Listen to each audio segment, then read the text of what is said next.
অনেক স্টুডেন্টস এই ব্যাপারে কমেন্ট আস করছে যে দাদা আমাদের এবারে কাট অফ কি বাড়বে নাকি কমবে। দাদা আনএক্সপেক্টেড তো হবে এটা বুঝতে পারছি, বাট বাড়বে না কমবে র্যাপিডলি সেটা নিয়ে প্লিজ কিছু বলো। দেখো আমি চাই না যে যেখানে রেজাল্টই এত ডিলেতে আসছে, রেজাল্টের একটা আনসার্টেনিটি আছে, সেখানে বারবার ডব্লিউবিজি ওরিয়েন্টেড কোনো ভিডিও দিয়ে পর তোমাদের অ্যাটেনশন নেবার, বাট স্টিল করতে হচ্ছে। তার কারণ প্রচুর স্টুডেন্টস তোমরা ভয় পেয়ে আছো, আর যখন আমরা কোনো ভিডিও বানাই বা লাইভে আসি তোমাদের সাহস আছে, এটা আমি জানি। So that's why I am repeating the same thing. তো দেখো কাট অফ এবারে কেমন হবে এটা প্রেডিক্ট করা খুবই ডিফিকাল্ট, বাট একটা ব্যাপার বলতে পারি যে সব থেকে ভাইটাল সময় কোনটা হবে তোমাদের জন্য।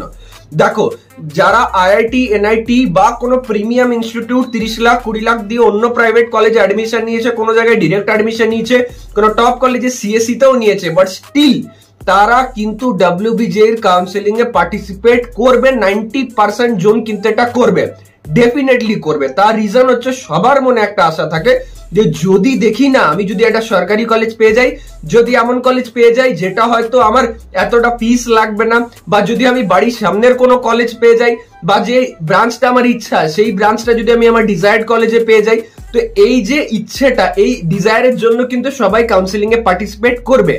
কিন্তু প্রবলেমটা হচ্ছে যে যখন রাউন্ড 1 এর সিটটা অ্যালটেড হয় না, রাউন্ড 1 এর কম্পিটিশনটা তোমরা ফেস করবে, কিন্তু রাউন্ড 1 এর সিট অ্যালটমেন্ট হবার পর 5000 পে করতে হয় অনলাইনে এই সিট অ্যালটমেন্ট যে পেজটা থাকে সেটা ডাউনলোড করার জন্য। প্রবলেমটা তখন হয়, আর আনএক্সপেক্টেড কাট অফটা তখন বোঝা যাবে। তার কারণ ম্যাক্সিমাম স্টুডেন্ট যারা হয়তো অন্য কোথাও অ্যাডমিশন নিয়েছে বা অন্য কিছুতে কন্টিনিউ করছে, তাদের মধ্যে খুব কম সংখ্যকই থাকে যারা ওই 5000 টাকাটা ওখানে ইনভেস্ট করতে চায়। তাদের অধিকাংশ জনের মনে হয় দূর এই কলেজটা পেলাম, এর থেকে আমি যেটাই পড়ছি ফার বেটার, বা আরো কি এখানে 5000 টাকা খরচা করবে।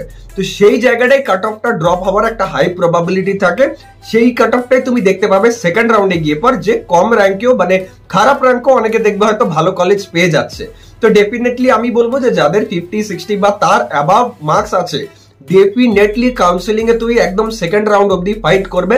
হ্যাঁ, বা যাদের ধরো 20, 25 বা 30 আছে, তারাও কেউ কাউন্সিলিং এর জন্য ওয়েট করছো, কলেজ কি পাবে না? তারা ডেফিনেটলি পাবে। আমি বলছি আরসিসি আছে, মেঘনাদ শাহ আছে, টেকনো ইন্ডিয়া ইউনিভার্সিটি আছে, টেকনো ইন্টারন্যাশনাল নিউ টাউন আছে, বিপি পোদ্দার আছে, সেন্ট থমাস আছে, আসানসোল ইঞ্জিনিয়ারিং আছে, বিসি রয় আছে। এই কলেজগুলো কম্পারেটিভলি বেটার অন্যান্য ওস্ট কলেজগুলোর থেকে। তো ডেফিনেটলি এগুলো তো তুমি টপ ব্রাঞ্চ পেয়ে যেতে পারো যদি ঠিকঠাক ভাবে চয়েস ফিলিং করো। তো free as well as paid content দিয়ে আমরা তোমাদের কিন্তু মানে হেল্প করবো definitely. So please be connected. Thanks a lot, দেখা হচ্ছে নেক্সট ভিডিওতে।